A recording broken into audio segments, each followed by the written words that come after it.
Mari kita berdoa ya. Bapak di dalam surga, kami ingin belajar tentang sikap dari penulis buku Chris Turman. Biarlah Engkau memberkati waktu ini, memberkati setiap kami yang bersama-sama belajar pada waktu ini. Kami rindu waktu ini tidak sia-sia, tetapi memberkati kehidupan kami, memulihkan, menyembuhkan, dan membuat kami berhasil mencapai apa yang Tuhan mau dalam kehidupan ini. Biarlah Roh Kudus berkarya, menolong kami untuk mengerti dan mempraktekkan kebenaran yang telah kami pahami. Dan biarlah Kristus saja ditinggikan di dalam waktu ini. Di dalam nama Tuhan Yesus kami mengucap syukur. Amin. Ya, Bapak Ibu yang dikasihi Tuhan, terima kasih untuk kehadirannya di waktu ini. Saya sangat menghargainya. eh ya,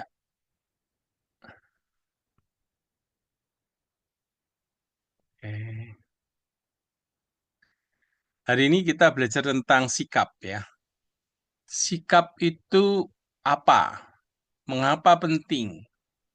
eh, Sikap yang apa saja yang bisa memberkati kita, sikap apa saja yang bisa mencelakakan kita.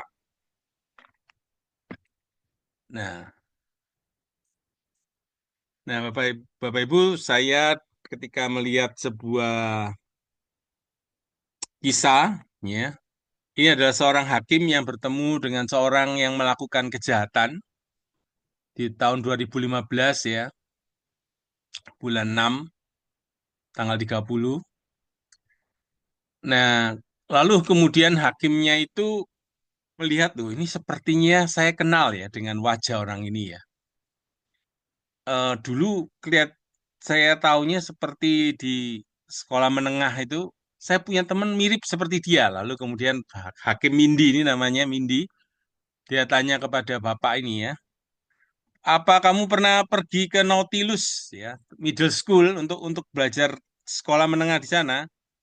Lalu si yang terdakwa ini juga akhirnya tahu bahwa hakimnya ini dia juga tahu ya, ini seperti temannya ini ya.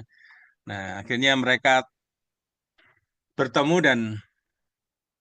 dan si pria ini merasa malu sekali ya. Nah, ini sekolah di tempat yang sama waktu SMA atau middle school-nya, tapi yang satu boleh menjadi hakim ya, yang satu melakukan kesalahan ya sehingga akhirnya masuk ke dalam penjara. Eh, Dia ini dimasuk penjara beberapa bulan waktu itu ya. Nah, kemudian ketemu lagi ya Bapak Ibu, ketemu lagi di kira-kira di berapa tahun yang satu dua tahun yang lalu masuk lagi bapak ini kena kejahatan lagi ya, masuk melakukan kesalahan lagi. Nah, ketemu hakim yang sama ya, tapi eh, kemudian akhirnya hakim Indi ini minta hakim yang lain ya untuk menangani supaya objektif begitu. Oke, kalau menjadi pertanyaan ya, ini hakimnya yang ini ya. eh Sikap-sikap apa saja yang membuat kedua orang tersebut memiliki jalan hidup yang berbeda? Ya, silakan. Mungkin apakah ada pendapat dari Bapak Ibu atau eh, ada sesuatu pemikiran kenapa orang ini bisa jalan hidupnya bisa berbeda ya? Yang satu sangat dihormati, sangat berkontribusi buat masyarakat, ya. Yang satu masuk penjara dan dia masuk lagi, yang berikutnya masuk lagi di tahun berikut, kira-kira beberapa tahun yang dekat ini masuk lagi begitu. Nah, menurut Bapak Ibu kira-kira apa ya kedua orang ini punya sikap-sikap berbeda apa yang bisa membuat jalan hidup itu berbeda-beda secara umum? Silakan kalau ada Bapak Ibu. Mau memberikan pendapat, langsung saja ngomong boleh ya. Silakan. Apakah ada? Silakan. Kalau kalau ada, silakan. Ada pendapat? Nah, pasti ada sikap-sikap yang membedakan, Bapak Ibu ya. Sehingga orang satu ini bisa sukses menjadi hakim, berkontribusi ya, memberikan bimbingan-bimbingan. Yang satu ini berada di dalam terlibat kriminalitas begitu ya. Nah, kita mau melihat secara cepat nantinya tentang sikap-sikap apa sih yang merusak ya, dan sikap-sikap apa yang berguna begitu. Kira-kira seperti itu. Nanti kita tidak mendetail, tetapi saya akan fokuskan kepada sikap-sikap yang positifnya. Ah, ya. Oke, kalau ada yang ingin memberikan pendapat tentang sikap-sikap membuat dua orang bisa berbeda hidup, silakan. Masih apa ada yang mau berkomentar? Oke, kita akan melihat.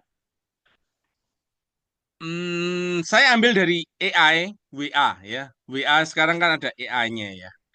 Saya tuliskan, saya minta apa sih manfaat sikap sikap ini ya, sikap-sikap kita nih dampaknya bisa seperti apa ya. Ini yang diberikan AI ya, yang dari WA WhatsApp yang kalau Bapak Ibu punya WhatsApp bisa tanya-tanya di situ. Saya tanya ini ya. Jadi manfaat sikap yang benar dan baik itu membangun hubungan ya. Jadi kalau orang saling menghormati, jujur ya, maka hubungan ini bisa baik ya. Hubungan ini bisa ada saling percaya begitu. Hmm, ketika ada kesetiaan ya, maka ada keharmonisan begitu. Nah, sikap yang baik itu apalagi manfaatnya? Meningkatkan keseimbangan mental ya. Mental kita menjadi sehat, lebih kurang stres ya, lebih kurang kecemasan, lebih kurang depresi. Nah, ini berkaitan dengan kalau mental sehat ini berkaitan fisik juga ikut sehat. Ya, kalau mentalnya nggak sehat, fisiknya juga ikut terganggu ya. Jadi ini berpengaruh kemana-mana. Lalu mencapai kesuksesan. Nah, ini ya tadi itu ada seorang boleh menjadi hakim, seorang menjadi terpidana, begitu ya. Jadi bisa bermacam-macam, ya, Bapak Ibu, bisa bermacam-macam, eh, bisa bermacam-macam hasilnya. Nah, orang mencapai sukses jadi dipengaruhi oleh sikap ini ya. Sikap ini membuat orang satunya sukses, satunya tidak sukses ya. Ini contohnya adalah kalau di Alkitab itu adalah dua dua orang yang pengintai, dua orang yang pengintai yang diminta oleh Musa ya. Nah, ada 10 orang itu melihat musuh ya, menganggap diri mereka kecil, mereka melihat diri mereka itu mudah dikalahkan dan dihancurkan. Tapi sedangkan sikap daripada dua pengintai ya, Kaleb dan Joshua itu melihat dengan sikap optimis, yakin bahwa Tuhan menolong, yakin janji Tuhan mereka bisa menang. Nah, akhirnya mereka membawa kebaikan buat bangsa Israel ya. Nah, akhirnya mereka pun boleh masuk ke negeri perjanjian. Sedangkan Musa bersama dengan orang-orang yang lain ya yang dapatkan konsekuensi dari Tuhan tidak masuk. Nah, Tuhan jadi juga sebenarnya pemuritan daripada gereja itu menolong orang untuk memiliki sikap-sikap yang tepat ya. Sikap-sikap yang seperti Tuhan mau. Sebetulnya tujuan dari gereja juga menolong jemaat Tuhan memiliki sikap seperti Kristus. Nah, sikap itu juga membangun karakter, karakter yang kuat, jujur, dan berkualitas, bertanggung jawab, ya. Jadi kalau orang mencapai posisi yang tinggi itu bisa karena talenta atau karisma atau kemampuan-kemampuannya. Tapi untuk mempertahankan di posisi yang tinggi itu dibutuhkan karakter yang kuat, ya, karakter yang baik, ya. Lalu kemudian untuk meningkatkan kualitas hidup. Jadi artinya sikap ini membangkitkan atau meningkatkan kebahagiaan, ya. Kalau kita itu suka menolong orang misalnya, ya, suka menolong, suka membantu, ya, maka memang Tuhan itu kasih di dalam otak ini, ya, ada namanya hormon oksitoksin. Ketika kita memberi kepada orang lain, mau membantu orang, ya, berbelas kasihan melakukan sesuatu untuk orang yang membutuhkan, di dalam otak kita ini menyemprotkan hormon oksitoksin yang memberikan rasa senang, sukacita, ketentraman, begitu, ya. Memang seperti itu Tuhan menciptakan kita ini, ya. Ada orang Bapak Ibu yang di seorang seorang miliuner, ya, jutawan yang sangat kaya, divonis dokter, kamu sudah umurnya tinggal beberapa bulan saja, ya. Lalu kemudian orang itu akhirnya memiliki harta yang banyak, itu dia sumbangkan harta ini untuk kemanusiaan, ya, untuk dunia kedokteran, untuk dunia kesehatan, untuk dunia pendidikan, untuk macam-macam pekerjaan yang baik disumbang oleh orang ini. Akhirnya orang itu umurnya panjang, nggak jadi meninggal, ya. Jadi ternyata memang apa itu, ya? eh, ada hal yang baik ketika sikap yang baik itu muncul, itu bisa membawa kebaikan, ya, dalam hidup kita. Oke. Nah, sikap itu apa? Nah, ini masih saya tanya dari AI, ya. Sikap itu suatu perilaku atau pandangan yang stabil. Satu perilaku, ya, atau pandangan yang stabil tentang yang dimiliki seseorang, ya, terhadap dirinya sendiri, orang lain, atau lingkungan sekitarnya. Ya, tentu juga bisa secara rohani, ya, kepada Tuhannya. Ya, pandangan terhadap Tuhan itu menentukan sikap kita kepada Tuhan. Ya, kalau kita yakin Tuhan itu sudah mengasihi kita habis-habisan, maka tidak ada satupun penderitaan dalam hidup ini yang membuat kita perlu menolak Dia, ya. Karena Dia sudah mengasihi kita habis-habisan dengan nyawa Kristus yang sudah diberikan di atas kayu salib untuk kita, ya. Jadi sehingga kalau seandainya, ya, ada hal-hal yang doa-doa kita tidak dijawab, ya, ada pergumulan-pergumulan Bapak Ibu yang berat saat ini, relasi dengan anak kah, menantu kah, relasi dengan saudara, teman, dengan orang tua, dengan pasangan, atau dengan siapapun, ya, itu Tuhan bisa pakai itu untuk mendatangkan kebaikan buat kita, Bapak Ibu, ya. Jadi Tuhan izinkan kita ada masalah, ya, itu membuat kita bergantung kepada Tuhan. Oke, sikap itu mencakup pemikiran, perasaan, dan perilaku. Nah, kita akan melihat kalau dari firman Tuhan itu, Filipi 4 ayat 8. Jadi akhirnya saudara, semua yang benar, semua yang mulia, semua yang adil, semua yang suci, semua yang manis, semua yang sedap didengar, semua yang disebut kebajikan dan patut dipuji, pikirkanlah semuanya itu. Jadi firman Tuhan sejak 2000 tahun yang lalu sudah memberikan rahasia-rahasia untuk kita boleh memiliki pikiran yang benar. Pemikiran-pemikiran yang benar ini membentuk nilai-nilai hidup kita, ya, membentuk keyakinan keyakinan kita, akhirnya membentuk sikap kita ya. Sikap ini dibentuk dari bermacam-macam kondisi ya, ada pendidikan, ada pengalaman ya, ada berbagai hal bisa membentuk sikap kita memiliki sikap tertentu.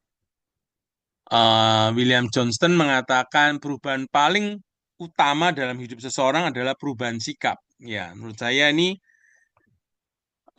pelajaran seumur hidup. Ketika kita masih hidup, kita terus perlu belajar punya sikap seperti Kristus, ya, yang rendah hati, yang mengutamakan orang lain, ya, dalam bahasanya sekarang ini altruis, memikirkan orang lain terus-menerus, ya, bukan diri yang utama, tapi bagaimana orang lain eh boleh menjadi berkat. Ada pengalaman Viktor Frank, ya, ini beliau Viktor Frank di dalam kamp konsentrasi Jerman pada waktu dia seorang Yahudi di masa Jerman Hitler, dia dimasukkan ke dalam kamp konsentrasi. Dia seorang psikolog ya, doktor. Dia bisa melihat kekejaman Jerman itu seperti apa di kamp konsentrasi ya. Bayi-bayi dimasukkan kamar gas, wanita-wanita masuk kamar gas, orang-orang yang badannya lemah, cacat masuk kamar gas ya. Kamar gas itu satu ruangan yang orang dimasukkan situ, diberikan gas, yang lalu orang itu meninggal, setelah itu dibakar begitu. Jadi ada 6 juta orang yang meninggal, ya Bapak Ibu bisa bayangkan ya kekejaman seperti itu. Viktor Frank sendiri waktu masuk di situ dia mengalami keluarganya dibunuh semua, lalu barangnya diambil semuanya ya, lalu pakaiannya diambil semua, lalu bahkan sampai bulu yang ada di dalam dirinya pun dicukur habis. Coba bayangkan Bapak Ibu ya, semua bulu kepala, bulu badan ini dicukur habis. Artinya mau dikatakan semuanya itu sudah hilang. Kamu mati saja begitu atau kamu menderita saja. Nah, tetapi Viktor Frank mengatakan begini ya. Mereka boleh ambil semuanya yang saya punya, tapi ada satu hal yang mereka tidak bisa ambil, yaitu kemerdekaan saya untuk memilih dan bersikap. Keren Bapak Ibu ya. Jadi semua mereka bisa ambil. Ya, bahkan bulu pun mereka ambil semua. Tapi saya memilih berbahagia, itu mereka tidak bisa ambil. Luar biasa Bapak Ibu ya. Jadi Bapak Ibu bayangkan kalau kita punya sikap seperti itu Bapak Ibu ya. Dunia ini boleh memberikan masa sulit, masa kesulitan apapun ya. Mungkin orang itu sekarang di Jakarta itu mengalami kebanjiran, rumah mereka itu rusak barang-barangnya, ya ada yang kebakaran, ada yang mengalami macam-macam ya persoalan kehidupan ini ya, termasuk dalam dunia perang yang ada di Timur Tengah itu atau di Rusia Ukraina. Boleh diambil semuanya, tapi aku tetap mau memilih bahagia karena misalnya Bapak Ibu ya, karena Tuhan sudah mati buat aku, karena namaku sudah tertulis di surga. Memang kita berduka, ya Bapak Ibu ya, kalau kita mengalami kesulitan, masalah, kita bisa berduka, bersedih, tapi kita pun juga bisa memilih bersuka cita, bahagia di dalam kondisi yang sulit. Nah, Bapak Ibu itu pengalaman. Jadi artinya orang itu bisa punya pilihan untuk bisa memilih berbahagia, bersuka cita, puas, damai di dalam badai kehidupan yang sesulit apapun, Bapak Ibu ya. Ada seorang yang bernama William James, ini bapak psikologi, disebut bapak orang psikologi, mengatakan dia bapak psikologi.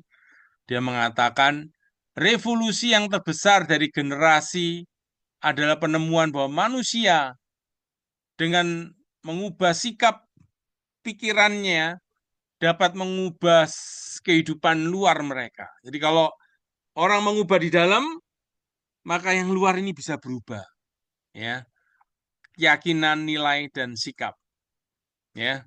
Jadi artinya Bapak Ibu,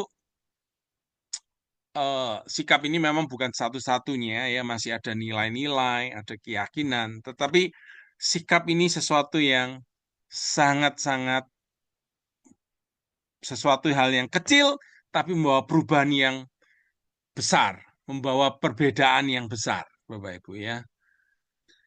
Oke, coba misalnya kita lihat Jokowi ketika menghargai rakyat kecil, membawa kebaikan buat rakyat ya.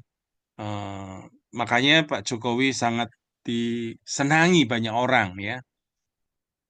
Terlepas ya masalah politik yang tidak yang sudah antipati, ada yang sudah antipati itu terlepas dari itu ya. Tapi yang saya lihat Pak Jokowi orang yang merendahkan hatinya untuk bisa dekat dengan masyarakat, masyarakat sangat senang dengan beliau begitu.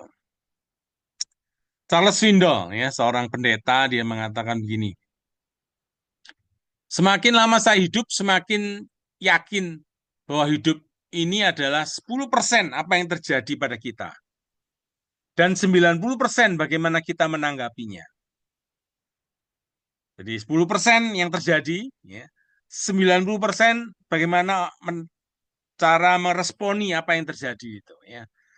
Nah, jadi artinya seseorang bisa sama-sama di penjara, tapi satunya bisa melihat, waduh, sangat indah sekali ya kondisinya ini langitnya cerah ini apa begitu ya. Tapi yang satu masuk penjara terus mengeluh mengeluh mengeluh mengeluh karena banyak banyak banyak hal yang bisa dicari ya. Jadi di situ. Satunya merespon dengan cara bersyukur misalnya, satunya isinya keluhan begitu. Nah, bagaimana kita menanggapinya ya? 90% bagaimana kita menanggapi yang paling penting. Nah, saya percaya satu-satunya keputusan paling signifikan yang dapat saya buat sehari-hari adalah pilihan sikap saya. Dia ya sikap ini lebih penting daripada masa lalu, pendidikan, uang, keberhasilan atau kegagalan saya, ketenaran atau rasa sakit atau apa orang lain memikirkan saya seperti apa atau mengatakan tentang saya seperti apa atau keadaan saya atau posisi saya. Jadi sikap ini jauh lebih penting dari semua ini, Bapak Ibu ya. Lalu sikap itu membuat saya bisa terus maju atau akan melumpuhkan kemajuan saya. Ini sikap.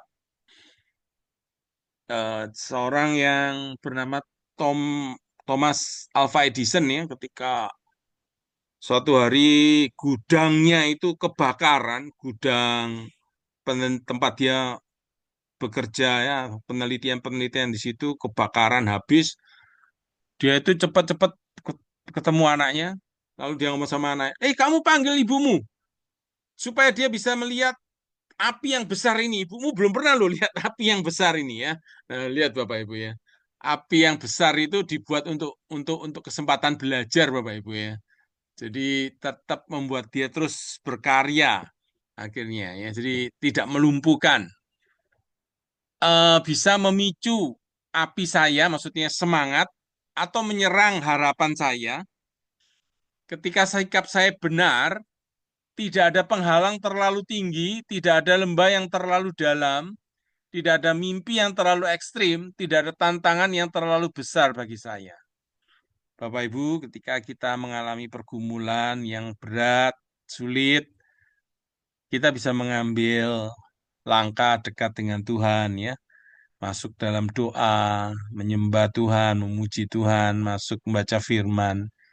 Nah, ketika kita datang kepada Tuhan di dalam segala pergumulan jiwa yang berat kita dan rasa sangat sulit buat kita mencucurkan air mata terus-menerus. Nah, saudara sekalian, Tuhan itu berbicara kepada kita, menolong kita punya sikap-sikap yang tepat. dalam dalam mengatasi persoalan-persoalan yang ada itu. Nah, itu Bapak Ibu ya, kita sangat bersyukur di satu sisi secara scientific ya, secara ilmu ilmu sikap ini penting. Tapi bagaimana bisa memiliki sikap yang benar? Nah, kita yang sudah percaya Kristus, kita bersyukur banget firman Tuhan ini membimbing ini loh sikap-sikap yang benar itu. Nah, jadi artinya kita boleh punya isinya ya. Science itu ilmu itu mengatakan sikap ini penting, tapi apa kebenaran yang bisa memisi sikap ini? Nah, itu Bapak Ibu. Jadi sangat sangat sejalan ilmu dengan iman ya. Ilmu mendukung iman, iman juga mengisi ilmu. Jadi artinya tidak ada yang tidak tidak bertentangan ya. Jadi kita bisa berjalan bersama-sama, ilmu, iman bersama-sama. Nah, ada 12 sikap yang beracun. Saya akan secara cepat saja ini. Yang bagian ini saya tidak memberikan cara mengatasinya ya Bapak Ibu. Nanti kalau ada yang tertarik baru kita melihat ada sikap yang merusak Bapak Ibu yaitu mengeluh. Ya, waduh, waduh, ini ada ini wah, wah, wah, ini waduh, waduh, apalagi ya. Sikap terus mengeluh. Kita kalau ketemu orang yang seperti ini langsung sumpek ya. Bapak Ibu punya pengalaman pasti ya. Kalau ketemu dengan orang yang mengeluh, mengeluh, mengeluh, udah langsung pikiran kita ini juga langsung langsung tidak nyaman, tidak enak ya, tidak menyenangkan begitu. Oke, saya tidak akan bicara masalah cara mengatasinya. Saya akan melihat sikap yang lain. Sikap yang jelek lainnya adalah ada orang yang menganggap diri lebih baik dari orang lain. Aku lebih baik daripada kamu. Nah, ini sikap merendahkan orang lain ya, Bapak Ibu. Kita kalau ketemu orang seperti ini juga nggak nyaman, ya. Kita direndahkan itu nggak nyaman. Takutnya kita yang merendahkan orang lain ya. Ya, karena kita merasa lebih dibandingkan orang, kita jadi merendahkan orang. Nah, jadi ini sikap-sikap yang eh, merusak, ya, merusak relasi, ya, merusak relasi. Kalau tadi mengeluh, merusak mood, merusak relasi juga bisa ya. Jadi artinya orang tidak senang dekat dengan orang yang mengeluh, mengomel. Coba kalau Bapak Ibu ketemu dengan orang yang ceria ya, tidak mengeluh, bersyukur. Bapak Ibu senang udara ini kayak bersih gitu loh. Bapak Ibu menghirup udara ini seger ya. Kalau ketemu dengan orang mengeluh ini polusi ya. Aduh, udah sesak gitu. Kalau kalau kalau polusi itu ya. Bapak Ibu akan cepat-cepat cari tempat yang tidak polusi. Makanya saya melatih anak-anak saya untuk belajar apa namanya, tidak mengeluh ya, bersyukur. Oke, saya tidak melihat bagaimana cara mengatasinya, Bapak Ibu. Sikap yang jelek yang merusak lain adalah sikap sombong. Saya raja dunia, saya lebih hebat daripada orang lain, ya. Sikap yang sombong ini memang sikap yang tidak bisa diketahui, ya. Saya sombong, saya sendiri pun mungkin tidak tahu kalau saya sombong. Nah, ini sangat sangat membahayakan ya. Gereja menjadi pecah, menjadi terbelah, menjadi terpisah, menjadi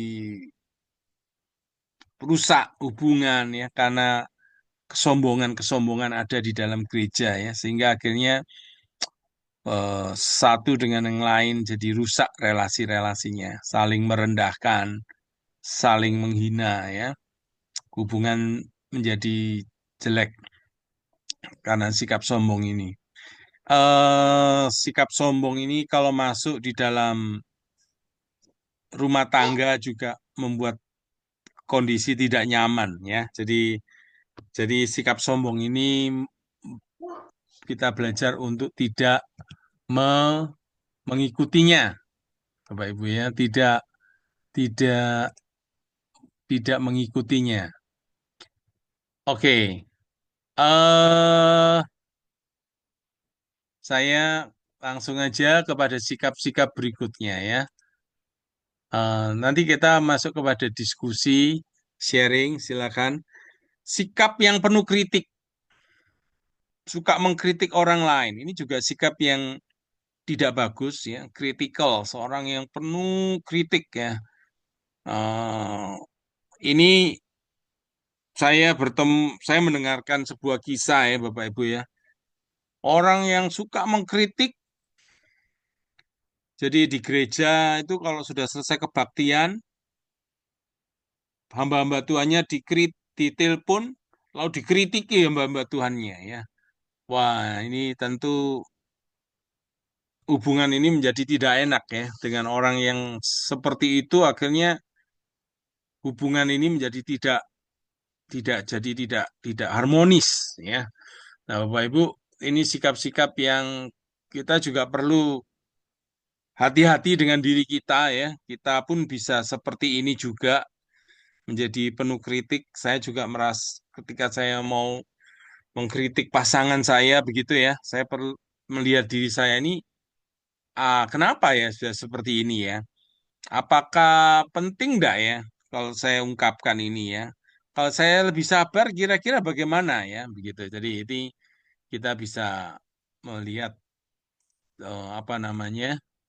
eh, Nanti kalau Bapak Ibu minat dengan cara mengatasinya di sikap tertentu, kita bisa lihat. Cuman yang kali ini karena materi kita eh, ada 12 sikap yang negatif dan 12 sikap yang positif, saya ingin menyoroti sikap yang positifnya ya, sikap yang baiknya. Yang sikap yang negatifnya ini saya hanya singkat-singkat saja ya. Eh, Anda membuat saya jijik, sikap menghina ya, sikap yang konten, yang ini sikap sangat merusak sekali Bapak Ibu ya. Kalau di dalam suami istri, istrinya merasa jijik dengan pasangannya, suami merasa jijik dengan pasangannya. Nah, ini kisahnya dituliskan di dalam kisah film The War of Roses. Kalau saudara mau minat bisa melihat ya. Ini kisah suami yang mereka ketemu waktu kuliah di ini cerita filmnya ya.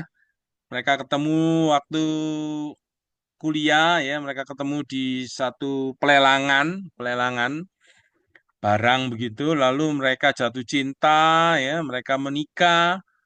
Nah, ternyata setelah itu mereka ini dalam prosesnya mereka ini akhirnya merasa satu dengan yang lain ini merasa sangat tidak senang, merasa pasangannya ini sangat membuat menderita, yang satu juga demikian.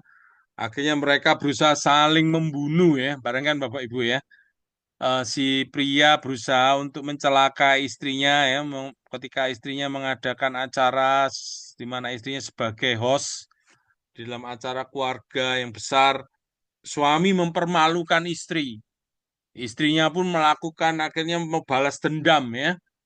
eh Melakukan sesuatu yang mencelakai suami ya. Jadi bayangkan Bapak Ibu saling membalas akhirnya si istri mengatakan saya mau bercerai.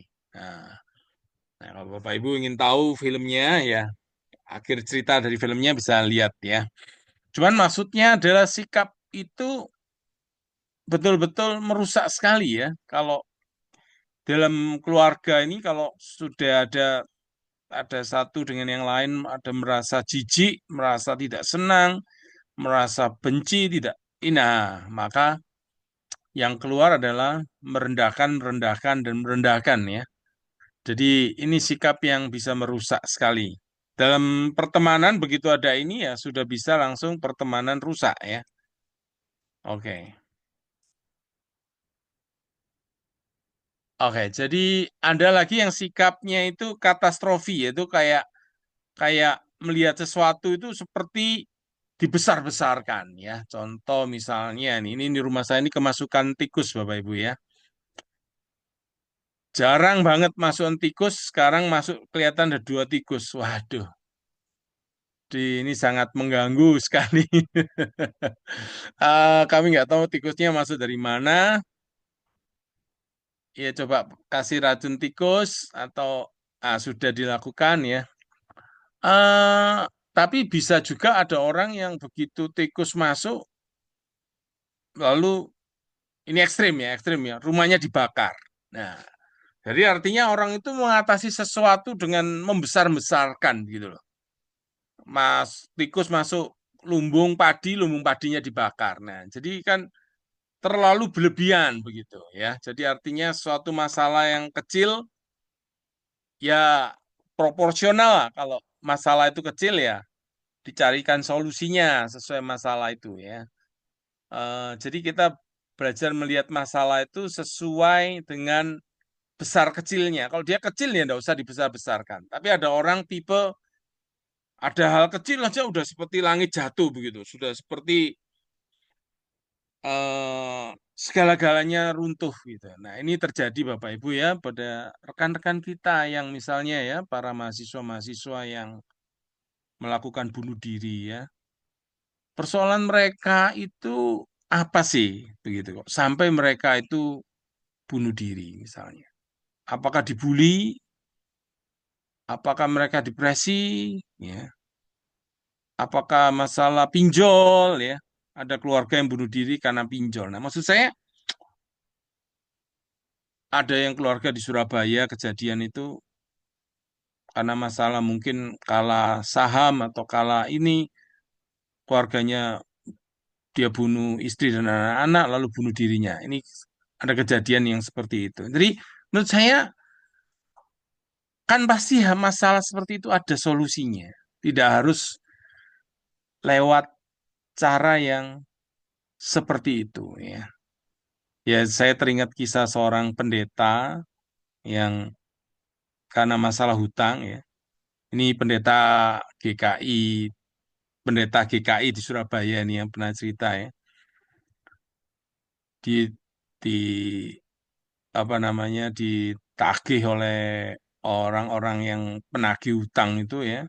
Mereka udah siap nih untuk racun-racun, mereka udah siap racun untuk minum ya. Tapi Tuhan menolong mereka nggak jadi.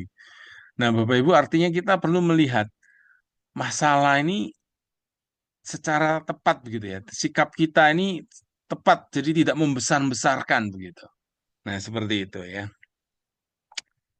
Nah, seandainya Bapak Ibu kalau ada masalah ya, mahasiswa ada masalah, carilah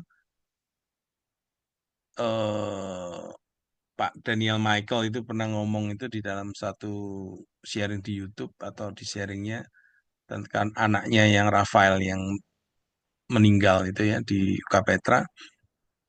Lalu dia memberikan nasihat kepada pemuda remaja begitu ya. Kalau ada apa-apa pemuda-pemudi pulanglah ya. Ketemuilah orang tuamu. Mereka mau kok direpoti sama kamu. Mereka mau kok menolong gitu ya. Jadi jangan hadapi sendirian. Ada orang tua yang bisa menolong. Nah, begitu Bapak Ibu ya. Jadi mungkin buat mahasiswa itu masalah itu rasanya sudah ada jalan keluarnya ya. Bunuh diri aja yang terbaik. Tapi ada jalan keluar ya. Jadi sesulit apapun Kristus itu sudah merupakan jalan keluar buat kita ya. Apalagi Tuhan memberikan gerejanya orang-orang yang mengasihi ya. Jadi kira-kira begitu ya. Oke. Jadi sikap yang jelek lain adalah sikap iri hati ya. Sikap tidak puas, iri hati. Iri orang lain punya, saya juga harus memiliki yang orang itu punya ya. Nah, ini kisahnya Daud yang sudah punya beberapa istri. Dia lihat Bathsheba mandi ya, satu waktu harusnya dia itu perang, dah ikut perang, malah jatuh kepada pencobaan melihat wanita mandi, lalu dia nafsunya bangkit, lalu akhirnya dia tidur dengan Uria ya, dengan istrinya Uria. Maaf ya, dia tidur dengan istrinya Uria, Bathsheba. Nah, Padahal dia punya istri yang cantik-cantik begitu ya. Tapi melihat yang cantik yang lainnya masih menginginkan gitu loh. Nah, ini memang manusia Bapak Ibu ya. Manusia ini betul-betul punya apa ya? Wah, keinginan yang lebih-lebih lagi ya. Orang kaya itu kalau ditanya masih kurang, kurang sedikit lagi. Orang yang udah kaya itu menjawab ya, berapa berapa cukupnya? Ya, tambah sedikit lagi. Begitu Bapak Ibu ya. Seorang yang namanya Alexander Agung sudah dia di zaman lampau itu suka berperang ya, menguasai wilayah sampai semua udah dikuasai. Dia itu mengatakan, mana lagi daerah yang aku bisa kuasai? Semua sudah dikuasai Bapak Ibu ya. Masih tidak bahagia karena masih tidak ada lagi yang bisa dikuasai. Nah, ini kan inilah manusia Bapak Ibu ya. Kita manusia ini ya inilah isi hati kita ini ya. Ini yang isi hati kita bisa seperti itu. Nah, itu karena itu kita bisa sama-sama melihat diri kita ya. Jadi ini pembelajaran ini untuk saya bicara untuk diri saya, mengajar diri saya juga. Oke, kita lihat sikap yang jelek itu yang lain adalah sikap berpuas diri ya. Tidak memaksimalkan apa yang dimiliki. Jadi ya sudah cukup lah begini ya. Nah, ini kebalikan dari yang tadi ya, tidak puas, serakah, iri. Yang ini ya sudahlah, cukup lah ya. Kecil ini pokoknya cukup lah. Nah, jadi ini juga tidak baik juga nih ya. Artinya misalnya dia punya 10 talenta yang dia pakai 3 talenta sudah cukup lah 3 talenta. Padahal masih ada 7 talenta yang masih bisa dimanfaatkan. Maksudnya begitu Bapak Ibu ya.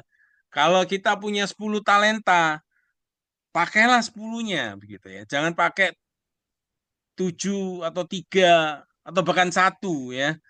Pakailah maksimal supaya semuanya dapat kembali bagi kemuliaan Tuhan. Ya Bapak Ibu yang masih diberikan hidup ya, pakailah hidup ini untuk membawa kemuliaan buat Tuhan ya.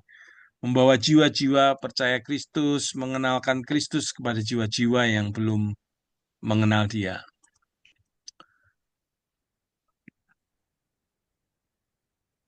Lalu yang sikap yang jelek yang lain adalah sikap membandingkan, ya. Membanding-membandingkan. Ini membuat akhirnya orang tidak pernah puas kembali, ya. Jadi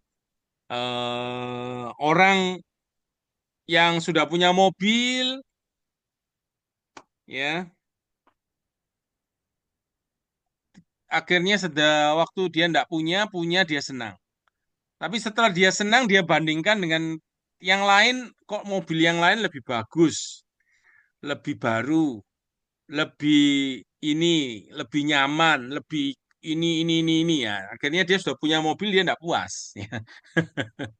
Termasuk kita yang punya pasangan ya. Pasangan yang lain lebih ini, kita jadi tidak puas. Begitu ya. Jadi apapun yang kita banding-bandingkan, kita akhirnya menjadi tidak puas dengan apa yang Tuhan sudah berikan. Nah, ini sikap yang jelek ini Bapak Ibu ya. Oke, yang lain adalah sikap yang sombong. Yang tadi sudah nih ya. Tadi tapi dalam bahasa yang lain ya menganggap saya ini yang paling utama ya. Ada lagi sikap yang lain yang jelek, sikap kaustik ya, sarkasme, orang yang suka menyindir, penuh kekejaman, kebencian, sinis. Benang. Oke,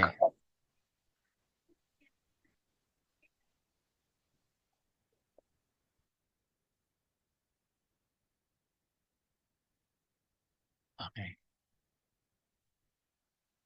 Eh,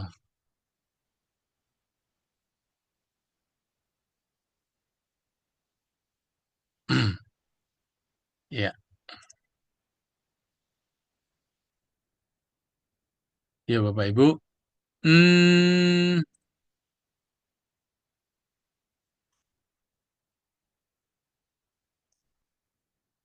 jadi itu sikap sikap yang buruk ya, yang sikap menyakiti orang lain, ya itu sikap yang jelek. Lalu sikap yang sinis.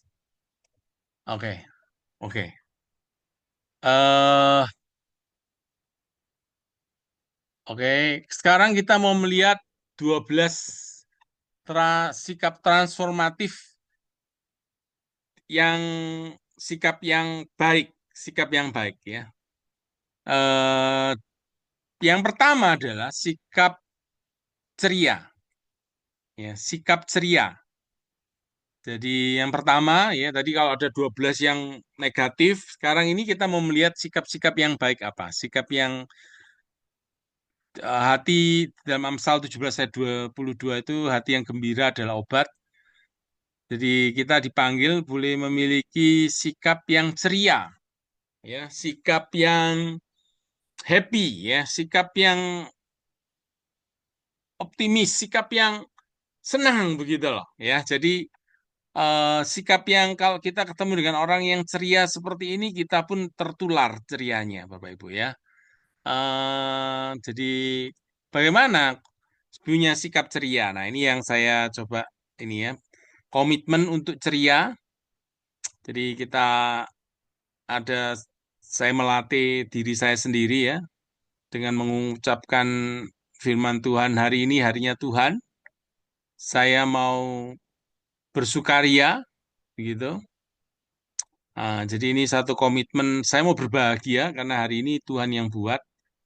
Saya mau berbahagia karena saya sudah diselamatkan, nama saya sudah tertulis di kitab kehidupan. Nah, jadi apapun situasi kondisi hidup ini, masalah apapun, jangan mengambil sukacita saya begitu loh. Saya mau tetap berbahagia begitu. Mengerti perbedaan antara ceria dan yang bukan ceria. Jadi bukan berarti kalau ceria itu kita harus senyum terus begitu ya. Eh, Bukan berarti kalau tidak senyum itu tidak ceria, tapi ini sikap hati Bapak Ibu ya, sikap hati bahwa kita sudah diselamatkan, dikasih oleh Kristus. Saya tetap mau berbahagia begitu ya. Kita bisa menyesuaikan dengan wajah dan tubuh bisa ceria, bagaimana tubuh kita dan muka kita ya. Saya dikritik anak saya, Papa ini kalau pergi ke sekolah mukanya itu serem begitu loh. Kurang senyum. Wah, saya baru tahu ya. Saya tidak merasa begitu, tapi anak saya memberikan masukan ya. Jadi artinya perlu menyesuaikan dengan wajah dan tubuh kita bahwa kita ini belajar ceria ya, atau istilah dalam bahasa ini adalah antusias ya. Antusias berkata ada istilah entheos, enthusiasm.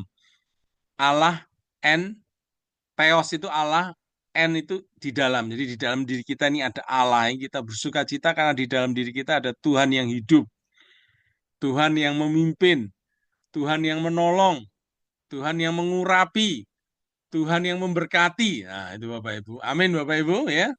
Biar kita boleh ceria ya. Tuhan yang sudah menyelamatkan, Tuhan yang memakai kita orang yang lemah ini ya, yang tidak berguna ini, dia bisa pakai. Ya, itu keren sekali ya. Oke.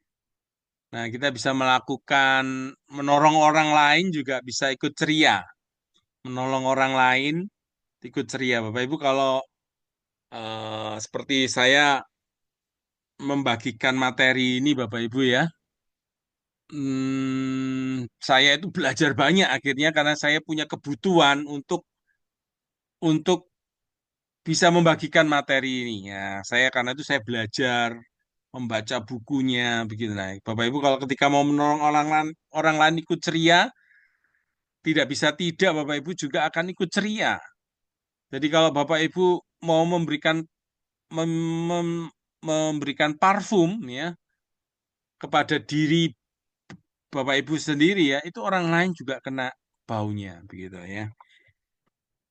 Oke, jadi menolong orang lain ikut ceria dan menjaga keceriaan terlepas apapun kondisinya. Jadi kita tetap mau berbahagia, bersuka cita, apapun situasi kondisinya ya. Seperti Viktor Frank yang tadi di awal saya cerita tadi, mengalami segala macam situasi yang buruk, tapi dia bisa tetap mengatakan, ya saya memilih berbahagia, ya meskipun semuanya hilang, kebebasannya hilang, eh, banyak yang hilang di dalam dirinya yang diambil ya. Harta bendanya diambil semua, tapi dia tetap memilih kebahagiaan saya tidak bisa diambil. Saya memilih bahagia mau apa? Ya, oh, mau badan saya dipukuli, kalau saya tetap mau bersyukur, ya seperti Rasul Paulus dan Barnabas yang di dalam penjara, mereka memuji Tuhan, mereka habis dipukul, dicambuk, mereka tetap memuji-muji Tuhan, ya. Tidak ada yang bisa mengambil itu sukacita dari mereka, begitu Bapak Ibu ya. Nah, lalu ada sikap yang baik yang berikutnya adalah sikap berkomitmen. Sikap berkomitmen. All out, go all in. Abraham Lincoln berkata komitmen adalah apa yang mengubah janji menjadi kenyataan ya. Jadi komitmen itu suatu suatu usaha yang artinya orang komit. Saya ketika misalnya kita masuk dalam sebuah pernikahan ya, saya komitmen tidak ada perceraian dalam pernikahan ini, maka di, terbersit pun tidak, mengatakan pun jangan begitu ya. Jadi komitmen untuk sebuah janji pernikahan ini. Nah, kita bisa dalam dunia pekerjaan, kita komitmen all out ya. Apa yang kita lakukan semua untuk Tuhan. Kita berusaha memberi yang terbaik. Ya, kerjasama, saling mendukung ya. Bagaimana bisa ini ya, lalu mengatasi konflik kalau konflik itu ada waktu bersenang-senang dan bermain ya untuk menjaga komitmen. Komitmen ini adalah memberikan seluruhnya untuk sesuatu yang kita sedang perjuangkan itu ya, mengatasi halangan dan belajar dari kesalahan-kesalahan. Ini jadi sikap komitmen. Di sini saya bersyukur ada seorang ibu yang sudah tinggal pasangan yang sudah komitmen menjaga pernikahan sampai maut memisahkan, begitu. Nah, jadi itu satu hal yang luar biasa di dalam masa sulit, ya, ketika suami sakit parah, harus menjaga, merawat, ya.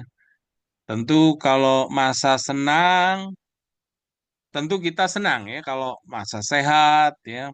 Bersama-sama di masa itu sangat senang ya. Saya ketemu dengan dosen saya, istrinya lagi sakit berat sekali ya, berkaitan dengan masalah regenerasi, sakit oh, pikiran yang ada regenerasi ya, jadi yang tidak mudah, kondisinya menurun, menurun, menurun, bisa hilang ingatan ini, bisa lupa. Nah, dia mengatakan kepada saya, ya ini masa saya mempraktekkan janji pernikahan, mengungkapkannya mudah ya, mengasihi dalam keadaan susah dan senang, sehat ataupun sakit. Nah, sekarang pasangannya sakit, melaksanakan itu berat ya. Tidak mudah karena sekarang dia melayani ya, anaknya yang lagi studi di Amerika pun akhirnya ikut pulang membantu untuk melayani mamanya yang sakit ini. Sangat tidak mudah Bapak Ibu ya dalam kondisi seperti itu. Tapi kalau ada komitmen ya, maka ini menjadi menjadi kuat, menjadi keluarga ini menjadi kuat ya. Jadi sesuatu butuh komitmen. Ini sikap komitmen ini tidak hanya tentu dalam pernikahan, tapi dalam pekerjaan, dalam segala hal yang bisa diterapkan dalam segala aspek ya. Lalu sikap yang lain adalah sikap belas kasihan, compassion ya. Dalam Kolose 3:12, karena itu sebagai orang-orang pilihan Allah yang dikuduskan dan dikasihnya, kenakanlah belas kasihan. Ya, kemurahan hati, kerendahan hati, kelembutan, kesabaran ini Bagaimana mengembangkan sikap ya Tuhan Yesus pun itu sering sekali dalam pelayanan Tuhan Yesus itu berbelas kasihan ya. Oh, dari dalam hatinya itu keluar satu belas kasihan melihat orang-orang yang membutuhkan, bangsa Israel yang membutuhkan, orang-orang yang membutuhkan kesembuhan, membutuhkan pemimpin, gembala begitu ya. Bagaimana bisa mengembangkan ini ya? Nah, kita bisa belajar punya berbelas kasih ini dengan berjalan dengan sepatu orang lain ya. Kita coba melihat pergumulan orang, mau mengerti pergumulannya apa. Lalu ikut berduka dengan mereka yang berduka. Lalu berusaha ikut menanggung beban juga, mengampuni mereka ya. Hindari kelelahan yang luar biasa ya. Ini juga menolong buat kita jadi tumpul ya dalam berbelas kasihan kalau kondisi kita lelah. Jadi kita pun juga perlu punya self care. Bapak Ibu kalau lelah silakan ambil waktu istirahat, jangan burn out ya. Di dalam kondisi kita fresh ya. Kalau saya membagikan ini saya tadi istirahat dulu ya. Ambil waktu istirahat beberapa waktu.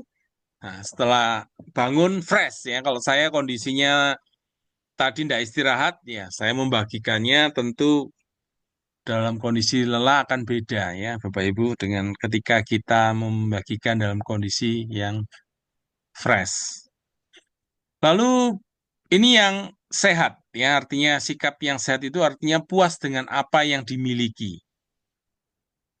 Di dalam 1 Timotius 6 ayat 7 dan 8, sebab kita tidak membawa sesuatu apa ke dalam dunia ini dan kita pun tidak membawa apa-apa keluar asal ada makanan dan pakaian cukuplah. Jadi ini konsep dari Rasul Paulus yang saya suka. Berarti asal ada makanan, pakaian cukuplah, ya. Jadi apa yang menjadi nilai yang paling penting sih dalam kehidupan ini? Nah, itu yang diutamakan, ya. Rasul Paulus mengutamakan jiwa-jiwa dimenangkan, Tuhan dipermuliakan, pekerjaan Tuhan dimajukan, ya. Asal ada makanan, cukuplah, ya. Asal ada pakaian, cukuplah. Nah, ini satu konsep sikap yang puas terhadap hal-hal duniawi, ya.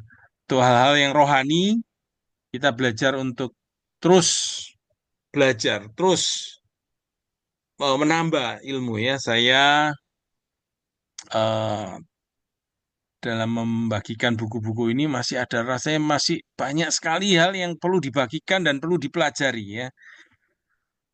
Perlu banyak hal yang masih perlu dibaca, dimengerti ya, dibagikan. Nah, yang itu hal seperti itu kita boleh tidak puas ya, tapi untuk masalah materi belajar puas Bapak Ibu ya.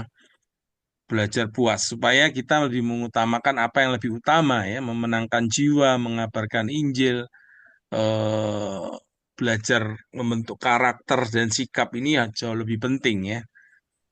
Saya sangat bersyukur banget ya menjadi orang yang Tuhan kasih kesempatan belajar dan membagikan apa yang dipelajari. Itu nilainya saya tidak mau tukar ya dengan kekayaan dunia ini ya. Kalau disuruh tukar lalu saya dikasih uang yang sangat banyak, tapi tidak punya hati untuk belajar, saya lebih baik seperti saat ini, ya Bapak Ibu.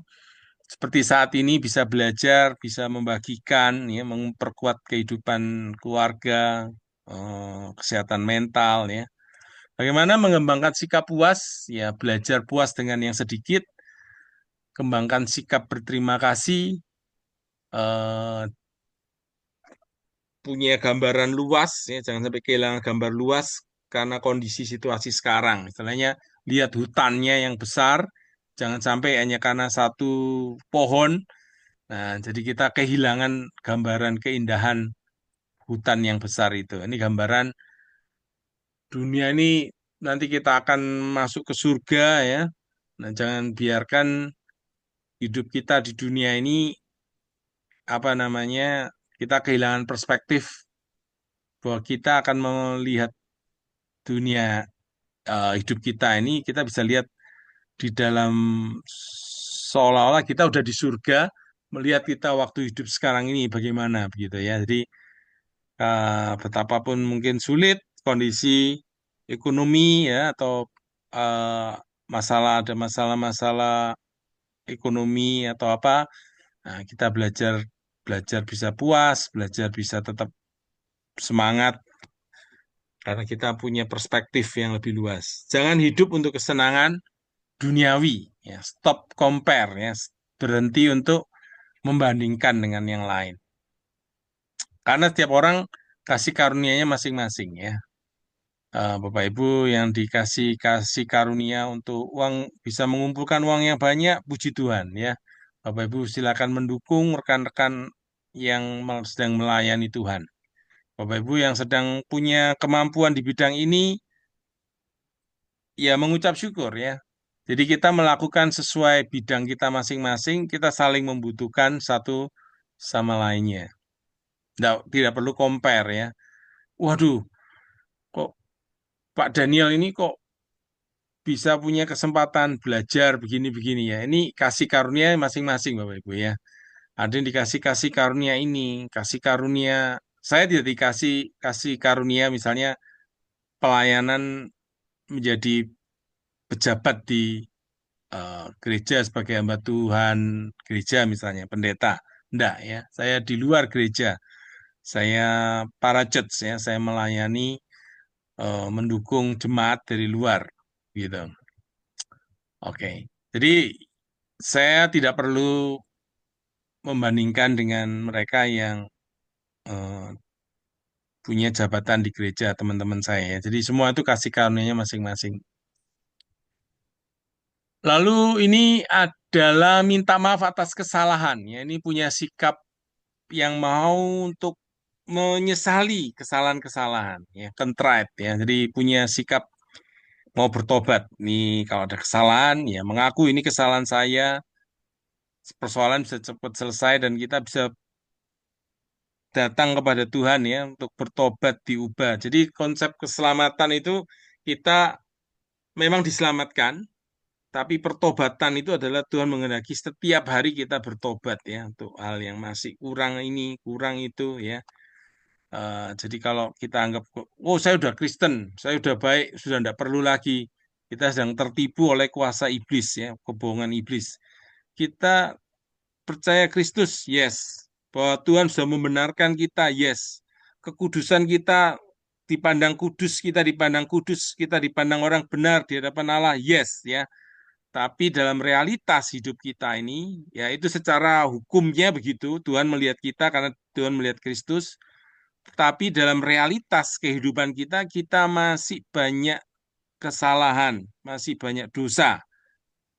Ya, saya sendiri pun mengakui dulu ya, pernah waktu belajar buat tanggung atau apa itu saya ditegur sama orang ya. Kamu itu orangnya kurang fokus. Ternyata sampai saya umur 50-an lebih ini, saya masih ada hal-hal yang banyak kurang fokus ya. Aduh Tuhan, berubahnya itu susah ya. Berjuang. Jadi artinya tugas PR kita terus berjuang, berubah ya, menjadi lebih baik lagi. Fokus kepada orang-orang kita lukai, buat perbaikan-perbaikan, ya ini berkaitan dengan kalau kita dengan orang lain ya, ada perubahan yang membawa kebaikan buat orang lain yang kita lukai ya. Saya pernah melakukan kesalahan di rumah ini, saya bertetangga, anjing itu saya keluarkan, anjing anjing Shih Tzu ini itu jam 5 pagi atau setengah 6 itu teriak-teriak, jengong-jengong. Nah, di depan rumah saya itu ada orang yang istirahatnya masih istirahat, ya, dia marah sama saya. Ya, ya itu saya salah, ya, artinya saya salah. Saya perlu berubah, perlu untuk bagaimana bisa mengerti orang lain, ya, tidak tidak merugikan orang lain. Oke, yang berikutnya sikap berani, ya, berdiri melawan Goliat. Ini dalam Mazmur 31 ayat 25, kuatkan dan teguhkan hati semua orang yang berharap pada Tuhan, mengembangkan keberanian Jadi seperti Daud melawan Goliat ya. Daud melawan Goliat itu dia mulai dari yang kecil, lawan apa itu menjaga domba, melawan singa, beruang. Akhirnya sekarang melawan Goliat yang besar ya. Lalu berani bayar harga untuk keberaniannya, tentu dia bisa mati ya ketika melawan Goliat ini. Tapi dia berani bayar harganya.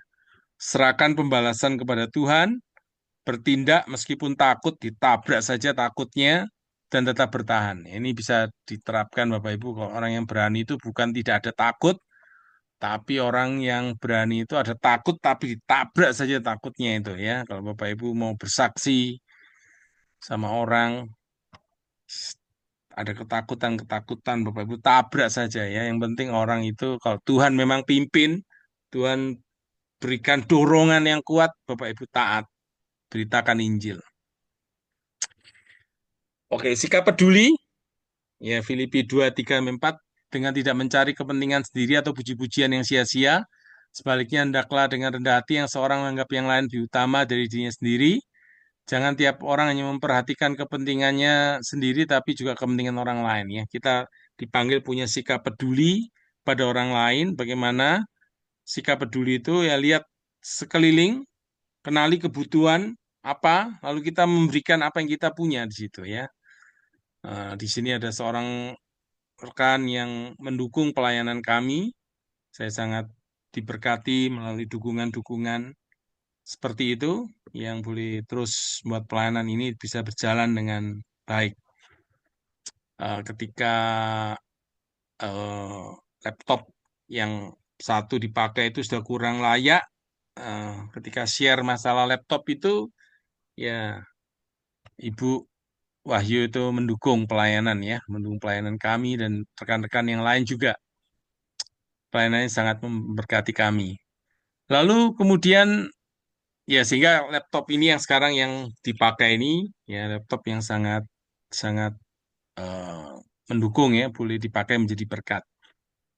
Nah, Bapak Ibu yang dikasihi oleh Tuhan, mari kita lihat sekeliling, kenali kebutuhan, kita bertindak dan kita juga berhati-hati ya, karena ada orang-orang yang bisa menipu ya, eh, memanipulasi. Nah, kita perlu jelas uang kita dipakai untuk apa ya. Eh, Kalau dipakai untuk hal yang tidak tepat sasaran, ya kita boleh tidak mendukung ya. Tapi kalau itu dipakai untuk memang sangat sangat dibutuhkan untuk memang memang sangat dibutuhkan untuk mengembangkan pekerjaan Tuhan, kita boleh mendukung. Lalu sikap yang lain adalah sikap percaya diri, Bapak Ibu ya. Tuhan ingin kita punya sikap percaya diri ya, dengan kemampuan potensi yang Tuhan kasih ya. Kita diberikan berapa talenta oleh Tuhan, pakai semua itu, akui bahwa memang Tuhan kasih talenta ini dan kita kembangkan itu bagi kemuliaan Tuhan.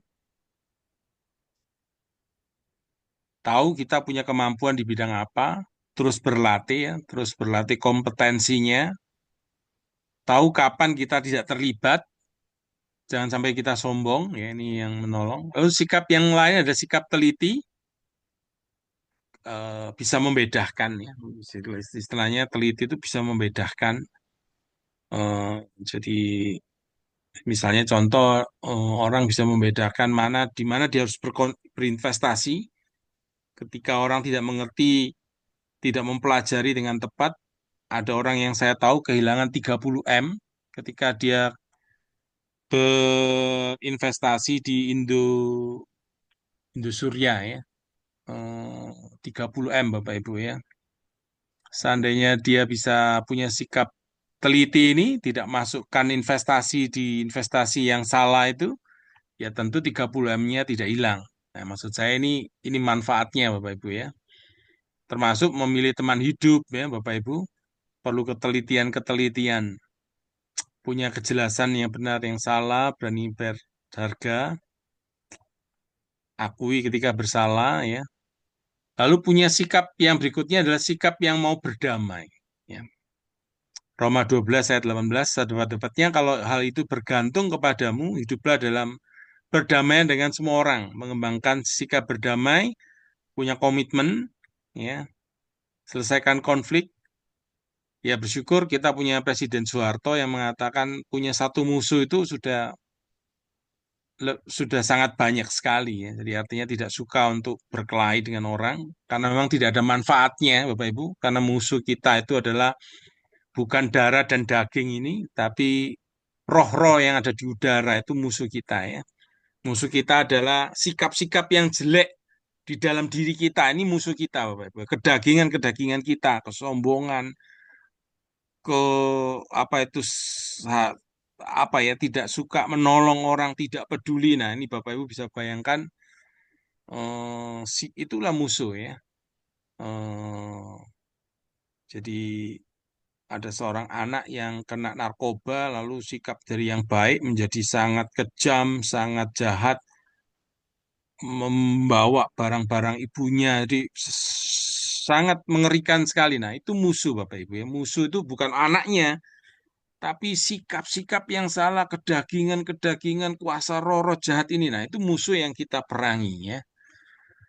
Kalau ada konflik, fokus selesaikan, fokus memperbaiki kesalahan ya. Korbankan kenyamanan pakai kata-kata membangun. Gunakan semua talenta untuk membawa kebaikan pada orang lain, mendengarkan, mendekati orang lain ya, melihat kesalahan diri dan memperbaiki, uji motivasi, hadapi tanpa kekerasan, menghargai perbedaan, ampuni sebelum berkata-kata. Yang terakhir adalah sikap murah hati. Ya, ini kita bisa melakukan ini ya, belajar memberi intinya. Oke, saya stop di sini. Silakan Bapak Ibu yang ingin memberikan melengkapi, kita sama-sama saling belajar di sini. Terima kasih untuk Bapak Ibu sudah mengikuti ya.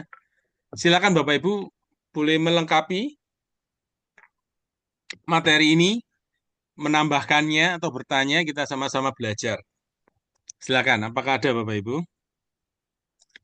yang ingin menambahkan, melengkapi, atau ingin sharing sesuatu? Silakan kalau ada.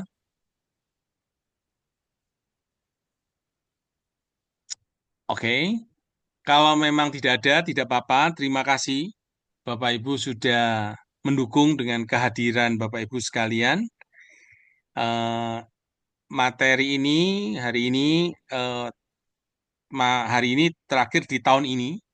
Nanti tahun depan kita akan bertemu lagi ya di eh, materi-materi yang berikutnya. Bapak Ibu bisa terus mendukung pelayanan kabel ini dengan doa, dengan dana, kalau Bapak Ibu ada berkat atau daya begitu ya, ikut mendukung pelayanan ini. Kita rindu pelayanan ini bisa jadi berkat buat banyak jemaat-jemaat Tuhan ya di luar-luar pulau. Materi ini bisa diberikan tidak hanya secara online tapi offline.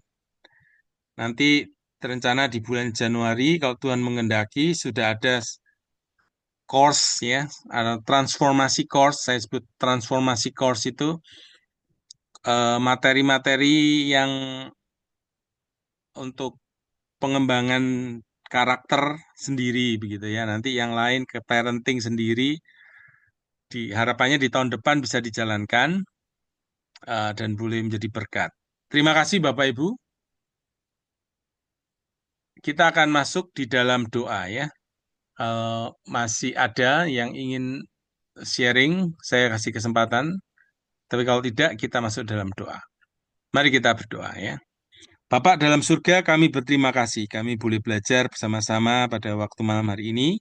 Segala puji buat Tuhan.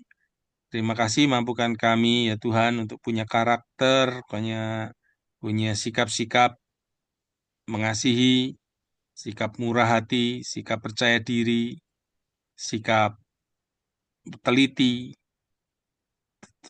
sikap ceria, sikap rendah hati, sikap yang mau untuk seperti Tuhan, ya, punya sikap, semua sikap yang seperti Tuhan.